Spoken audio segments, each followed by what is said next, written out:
بسم اللہ الرحمن الرحیم۔ ناظرین، رشتہ ٹوٹنے کے بعد بھی اگر راز امانت رہیں تو جان لو کہ تمہارا واسطہ کسی اصل نسل سے پڑا تھا۔ اللہ نے ماں کا نعم البدل دنیا میں دینا پسند نہیں کیا، بس اپنی مثال دے دی کہ میں تمہیں 70 ماؤں سے زیادہ محبت کرتا ہوں۔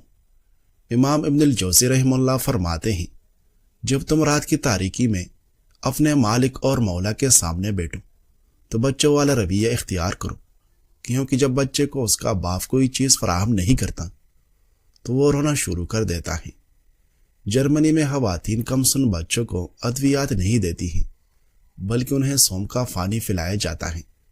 سوم کا پانی ابال کر اگر بچے کو پلایا جائے تو یہ پیٹ کی کئی تکالیف سے نجات دلاتا ہے۔ حضرت انس بن مالک رضی اللہ عنہ نے یہ حدیث بیان کی کہ نبی اکرم صلی اللہ علیہ وسلم کے دور میں سخت گھات پڑا۔ ایک جمعہ کو رسول کریم صلی اللہ علیہ وسلم ممبر پر خطبہ دینے کے لیے چڑھے۔ آپ صلی اللہ علیہ وسلم نے خطبہ شروع کیا تو ایک دیہاتی کھڑا ہو گئی۔ اس نے کہا، مال مویشی ہلاک ہو گئی ہیں اور اہل و عیال بھوک سے بدحال ہیں۔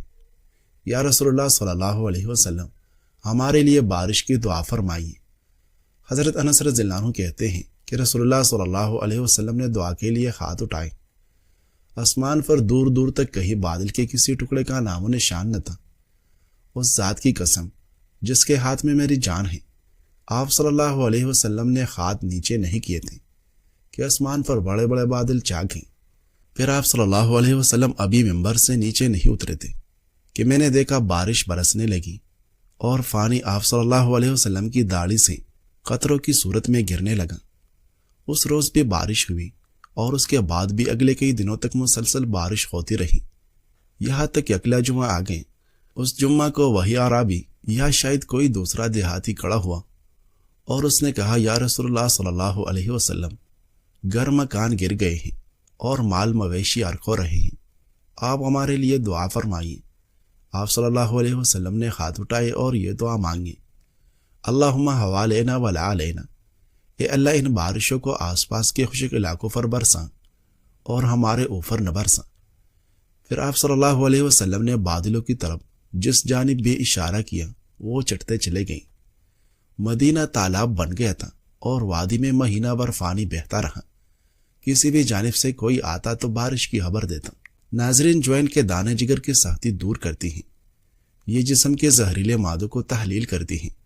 دل کو طاقت فراہم کرنے کے علاوہ جوائن اعصابی درد کے لیے بہت مفید ہیں۔ جوائن کا عرق معدے اور جگر کے کئی امراض میں اکثر کا کام کرتا ہے۔ جابر رضی اللہ عنہ نے خبر دی کہ وہ نبی کریم صلی اللہ علیہ وسلم کے ساتھ اطراف نجد میں عزوہ کے لیے گئے تھے۔ پھر جب نبی کریم صلی اللہ علیہ وسلم واپس ہوئے تو وہ بھی واپس ہوئے۔ کیلولہ کا وقت ایک وادی میں آیا جہاں ببول کے درخت بہت تھے۔ جب نبی کریم صلی اللہ علیہ وسلم وہی اتر گئیں اور صحابہ درخت کے سائے کے لیے پوری وادی میں پھیل گئیں۔ آپ صلی اللہ علیہ وسلم نے بھی ایک ببول کے درخت کے نیچے قیام فرمایا اور اپنی تلوار اس درخت پر لٹکا دی۔ جابر رضی اللہ عنہ نے بیان کیا کہ ابھی تھوڑے دیر ہمیں سوئے ہوئی تھی کہ نبی کریم صلی اللہ علیہ وسلم نے ہمیں پکارا۔ ہم جب خدمت میں حاضر ہوئے تو آپ کے پاس ایک دیہاتی بیٹھا ہوا تھا۔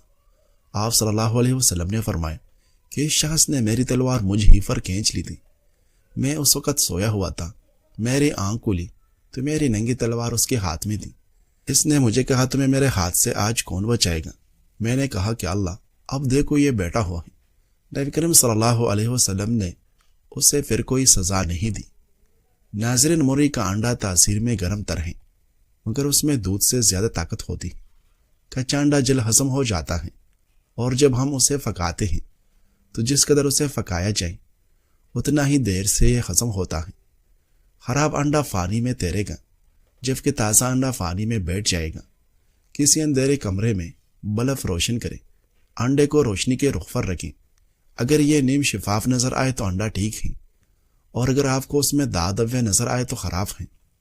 ناظرین، نبی کریم صلی اللہ علیہ وسلم ارشاد فرماتے ہیں کہ اچھے خواب اللہ کی طرف سے ہوتے ہیں اور برے خواب شیطان کی طرف سے۔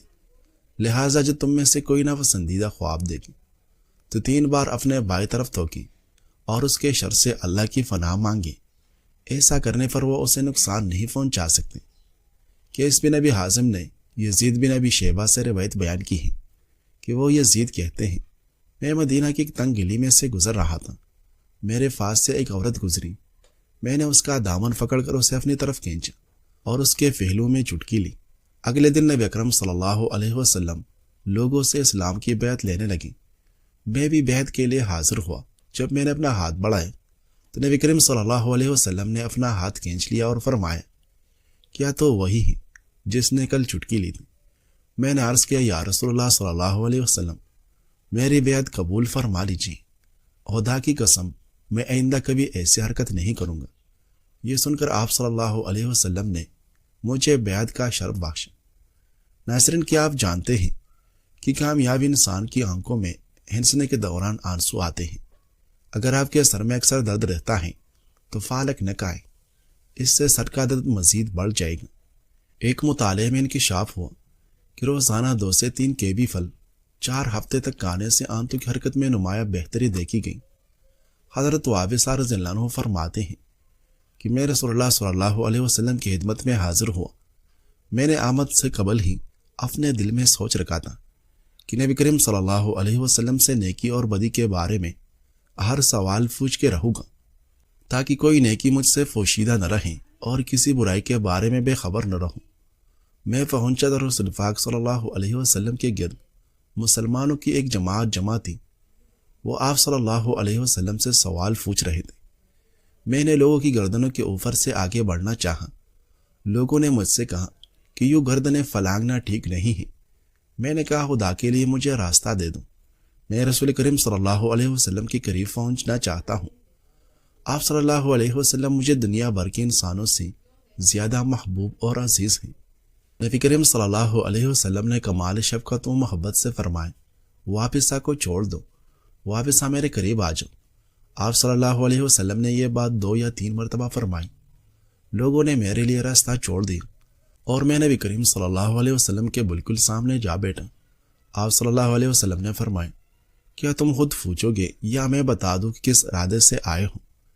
میں نے عرض کیا، یا رسول اللہ صلی اللہ علیہ وسلم آپ ہی بتا دیں۔ آپ صلی اللہ علیہ وسلم نے فرمایا، تم نیکی اور بدی کے بارے میں سوال پوچھنے آئے ہو؟ میں نے عرض کیا، جی ہاں۔ اس کے بعد نبی اکرم صلی اللہ علیہ وسلم نے اپنی انگلیاں اکٹھی کر کے میری سینے پر ٹھونکا دی اور 3 مرتبہ ارشاد فرمایا، اے وابصہ، اپنے دل سے اور اپنے نفس سے پوچھ لیا کر۔ نیکی وہ ہے جس پر تیرا دل مطمئن ہو جائے، اور برائی وہ ہے جو دل میں کٹ کے اور تجھے تردد میں مبتلا کر دیں۔ یہی اصول پیش نظر رکھنا اگرچہ لوگ تجھے فتویٰ دیتے رہیں۔ ناظرین، جو لوگ رات کو فیدل واک کر کے کھانا ہضم کر کے سوتے ہیں ان کا ہاضمہ کبھی خراب نہیں ہوتا۔ جوائن کا قہوہ بنا کر پینے سے فالتو چربی پگھل جاتی ہے۔ ڈالڈا گھی کا زیادہ استعمال کرنے سے پیٹ پھول جاتا ہے۔ حمل نہ ٹھہرنے والی بیماریوں میں بڑی وجہ موٹاپا ہے۔ کھانے کے فوری بعد سونے سے پیٹ کی چربی بڑھنے لگتی ہے اور معدے میں تیزابیت پیدا ہونے لگتی ہے۔ شام کے وقت کچا پیاز کھانے سے بخار ہو جاتا ہے۔ الٹی اور متلی سے بچنے کے لیے سفر پر جانے سے قبل پودینہ کھا لیا کریں۔ ناظرین، نیم کی مسواک جراثیم کش ہوتی ہے اور یہ دانتوں کو مضبوط اور چمکدار بنا دیتی ہے۔ بار بار نہانے سے سر کے بال کمزور ہو جاتے ہیں۔ ایک اعرابی سے کسی نے پوچھا، آپ کا بیٹا کیسا ہے؟ کہنے لگا، حیٌّ یرزقُ، یعنی زندہ ہے، کافی رہا ہے۔ پھر سوال کیا، تمہاری بیگم کیسی ہے؟ کہنے لگا، حیّۃٌ تسعیٰ۔ اس کا لفظی ترجمہ تو بنتا ہے زندہ ہے، چل پھر رہی ہے، مگر یہ ایک لطیف اشارہ ہے۔ جب موسیٰ علیہ السلام نے اپنا عصا زمین پر ڈالا تو اژدہا بن گیا تھا۔ قرآن کریم نے اس واقعہ کا ذکر یوں کیا، فَأَلْقَاهَا فَإِذَا هِيَ حَيَّةٌ تَسْعَىٰ۔ موسیٰ علیہ السلام نے اس عصا کو زمین پر ڈالا تو وہ دوڑتا ہوا سانپ بن گئے۔ اعرابی نے حیّۃ تسعیٰ کہا۔ حیّۃ کا ایک معنی زندہ عورت بھی ہے اور سانپ بھی ہے، اور تسعیٰ کا معنی بھاگنے دوڑنے والا ہے۔ اعرابی نے ایسا لفظ ذکر کیا جس سے ظاہری حال بھی بیان کر دی اور باطنی حال بھی بیان کر دی۔ ماہرین کے مطابق عمر بڑھنے کے ساتھ انسانی جسم میں وٹامن ڈی کی مقدار فطری طور پر کم ہوتی جاتی ہے، اس لیے بڑھتی عمر میں اس کی باقاعدہ خوراک لینا ضروری ہے۔ وٹامن ڈی کی کمی پورا کرنے کے لیے پانی زیادہ پئیں اور سورج کی روشنی میں وقت گزاریں۔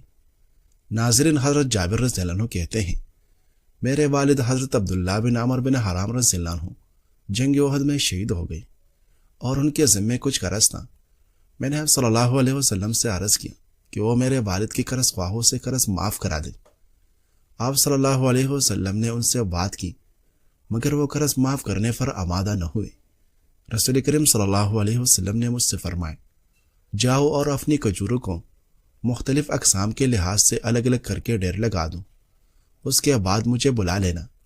میں نے آپ صلی اللہ علیہ وسلم کے حکم کے مطابق کھجوروں کی درجہ وار ڈھیریاں لگا دیں اور آپ صلی اللہ علیہ وسلم کو اطلاع کر دیں۔ آپ صلی اللہ علیہ وسلم تشریف لے آئیں اور کھجوروں کے درمیان بیٹھ گئے۔ پھر آپ صلی اللہ علیہ وسلم نے کہا، قرض خواہوں کو تول کر دینا شروع کر دو۔ حضرت جابر رضی اللہ عنہ بیان کرتے ہیں کہ انہوں نے جملہ قرض خواہوں کو تول کر کھجوریں دی اور سب کا قرض اتار دی، مگر کھجوروں کے ڈھیر پھر بھی جو سالم پڑے تھے، گویا ان میں کوئی کمی ہوئی ہی نہ تھی۔ ناظرین، پھول مکانے قدرتی کیلشیم، پوٹاشیم، میگنیشیم، آئرن اور پروٹین سے بھرے ہوتے ہیں۔ پھول مکانے ہڈیوں کو مضبوط، چہرے کو نکرا اور دماغ کو پرسکون رکھتے ہیں۔ جیسے ان کا رنگ صاف اور چمکدار ہوتا ہے، ویسے ہی اندرونی طاقت سے چہرے پر قدرتی چمک آتا ہے۔ پھول مکانوں کی تاثیر سرد مانی جاتی ہے، اس لیے سردیوں میں اگر انہیں ہلکا سا بھون کر یا دودھ کے ساتھ لیا جائے تو جسم میں توازن رہتا ہے۔ اگر گرمیوں میں استعمال کریں تو سادہ بھوننا بھی کافی ہے، دیسی گھی ضروری نہیں، بس ہلکی آنچ پر خوشبو آنے تک بھون لیں۔ یہ مرد، عورت اور بچوں تینوں کے لیے طاقت کا خزانہ ہے۔ مردوں کے لیے طاقت اور اسٹیمنا، عورتوں کے لیے کیلشیم اور ہارمون بیلنس، اور بچوں کے لیے ہڈیوں اور یادداشت کے لیے بہترین ہے۔ روزانہ ایک مٹھی یعنی تقریباً 25 سے 30 دانے کافی ہیں۔ بھون کر تھوڑا سا نمک یا کالی مرچ ڈال کر سنیک کی طرح کھائیں، بچوں کے لیے بھی کافی مفید ہے۔ پھول مکانے گڑ یا چینی کے ہلکے شیرے میں لپیٹ لیں، روز 2-3 چمچ دینا کافی ہے۔ ہاں، یاد رکھیں، ہر چیز کی زیادتی نقصان دیتی ہے۔ زیادہ مکانے کھانے سے قبض ہو سکتی ہے، اس لیے اعتدال رکھیں، ورنہ نقصان کوئی خاص نہیں، بس پانی زیادہ پیتے رہیں۔ ناظرین، نبی کریم صلی اللہ علیہ وسلم نے فرمایا، جس نے بیٹیوں کی وجہ سے خود کو معمولی سے بھی تکلیف میں ڈالا تو وہ بیٹیاں اس کے لیے دوزخ سے بچوں کی آڑ بن جائے گی۔ اگر آپ ڈپریشن سے نجات چاہتے ہوں تو نہار گرم پانی پیا کریں، ڈپریشن دور ہو جائے گا اور وزن بھی کم ہو جائے گا۔ پیاز کی خوشبو سونگھنا دماغ کو طاقت دیتا ہے۔ صبح نہار ادرک کے پتے کھایا کروں، بار بار پیشاب آنے کا مسئلہ ختم ہو جائے گا۔ ٹھنڈا پانی زیادہ پینے سے پرہیز کیا کروں اور پانی ایک گھونٹ میں مت پیا کروں، کیونکہ ایسا کرنا جگر کے درد کا باعث ہے۔ ہارٹ اٹیک سے محفوظ رہنے کے لیے ہفتے میں ایک بار مچھلی کا تیل ضرور استعمال کروں۔ پیدل واک کرنے سے قبل نیم گرم پانی پی لوں، اس سے کبھی سانس نہیں پھولے گا۔ ٹھنڈا پانی زیادہ پینے سے جسم کی تھکاوٹ میں مزید اضافہ ہوتا ہے۔ کھجور کھانے سے پیشاب کی جلن میں کمی ہوتی ہے۔ جن افراد میں خون کی کمی ہو جائے تو روزانہ 3 کھجوریں کھایا کریں، اس سے خون کی کمی پوری ہو جائے گی۔ سرسوں کی تیل میں سالن بنا کر کھانے سے دل کی بیماریاں دور ہوتی ہیں۔ جو لوگ گنجے ہو رہے ہیں یا سر کے بال بہت زیادہ گرتے ہوں تو وہ مولی کا رس سر میں لگائیں، اس سے نئے بال اگنا شروع ہو جائے گے۔ ناظرین، حضرت عبداللہ بن عباس رضی اللہ عنہما سے روایت ہے، فرماتے ہیں عینہ بن حسن مدینہ منورہ آیا اور اپنے بھتیجے حر بن قیس کے ہاں ٹھہرا۔ حر بن قیس ان لوگوں میں سے تھے جو حضرت عمر رضی اللہ عنہ کے مقرب تھے۔ حضرت عمر رضی اللہ عنہ کے اصحاب مجلس و مشاورت، بوڑھے ہو یا جوان، قرآ حضرات ہوتے تھے۔ تو عینہ نے اپنے بھتیجے سے کہا، تیرا اس امیر یعنی حضرت عمر رضی اللہ عنہ کے ہاں مرتبہ ہے، میرے لیے ان کے ہاں حاضری کی اجازت حاصل کر۔ پس بھتیجے نے اس کے لیے اجازت طلب کی تو حضرت عمر رضی اللہ عنہ نے اسے اجازت دے دی۔ جب وہ حضرت عمر رضی اللہ عنہ کی خدمت میں داخل ہوا تو کہنے لگا، اے حطاب کے بیٹے، خدا کی قسم تم ہمیں زیادہ مال نہیں دیتے اور ہم میں انصاف سے فیصلہ نہیں کرتے۔ بس یہ سنتے ہی حضرت عمر رضی اللہ عنہ افسوسناک ہو گئی، یہاں تک کہ اسے مارنے کا ارادہ کیا۔ تو حر نے آپ سے کہا، اے امیر المؤمنین، یقیناً اللہ تعالیٰ نے اپنے نبی کو حکم دیا ہے، خذ العفو وأمر بالعرف وأعرض عن الجاہلین، آپ عفو کو اختیار کریں اور نیکی کا حکم کریں اور جاہلوں سے کنارہ کشی اختیار کریں۔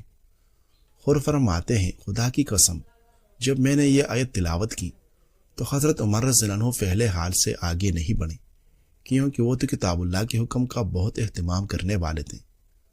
لوگوں سے ملنا جلنا بری عادت نہیں ہے، بلکہ یہ ایک اچھی بات ہے کہ آپ لوگوں سے ملتے رہیں، اور بعض دفعہ تو کچھ لوگ ہمارے دماغ میں ہی رہ جاتے ہیں، پھر دماغ سے دل میں اترتے چلے جاتے ہیں۔ آہستہ آہستہ ہم ان لوگوں کو اپنی عادت میں شامل کرتے چلے جاتے ہیں، اور پھر وہی لوگ جن کو سوچ کے ہمارے چہرے پہ مسکراہٹ آتی تھی، پھر بے چینی اور پریشانی کا سبب بنتے ہیں۔ ہماری شخصیت اور ذات پہ ہمارا اتنا کنٹرول تو ہونا چاہیے کہ کوئی دوسرا ہمیں کنٹرول نہ کر سکے، نہیں ہمارے موڈ اور ہماری خوشیوں پر اختیار حاصل کر سکے۔ مضبوط بنے اور اپنی شخصیت کو اتنا بہتر بنائیں کہ آپ لوگوں کی طرف نہیں بلکہ لوگ آپ کی طرف مائل ہوں۔